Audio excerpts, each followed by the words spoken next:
మిత్రులారా, నేను అడ్వకేట్ చౌహాన్. మిత్రులారా, ఒక కేసులోని విషయం ఏంటి అంటే, ఒక వ్యక్తికి సంబంధించిన ఆస్తులను మరొక వ్యక్తి ఫోర్జరీ చేసి రిజిస్ట్రేషన్ చేసుకున్నాడు. సో వాస్తవ హక్కుదారుడికి రిజిస్ట్రేషన్ చేసుకున్నాడు అన్న విషయం 2011 సంవత్సరంలోనే తెలుసు. సో ఇతను ఏం చేశాడంటే, ఆ వ్యక్తులు కొంతమంది భయపెట్టించడం వల్ల కేసు ఫైల్ చేయలేకపోయినాడు. చాలా ఆలస్యంగా ఒక 4-5 సంవత్సరాల తర్వాత కోర్టులో కేసు ఫైల్ చేసినాడు. సో దానికంటే ముందే నా ఆస్తులు వేరే వ్యక్తులు రిజిస్ట్రేషన్ చేసుకున్నారని చెప్పి ఇతను దాన్ని రద్దుపరచమని చెప్పి 2011 సంవత్సరంలోనే ఎంఆర్ఓ గారికి ఒక అప్లికేషన్ పెట్టాడు.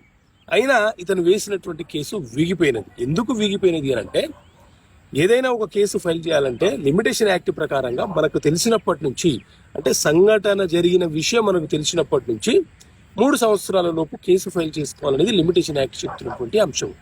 సో ఇతను ఏం చేశాడు, ఎంఆర్ఓ వారికి లెటర్ పెట్టినప్పటి నుంచి 3 సంవత్సరాల్లో ఫైల్ చేసుకోవాలి, కానీ 5 సంవత్సరాల తర్వాత కేసు ఫైల్ చేసినాడు.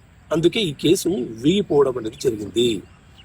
ఎంఆర్ఓ గారికి లెటర్ పెట్టారంటే దాని అర్థం ఏంటి, ఇతనుకు ఆ విషయము తెలుసు అనే కోణంలో కేసు వీగిపోవడం జరిగింది. అంటే లిమిటేషన్ పరిధిలో నుంచి దాటిపోయింది అనమాట.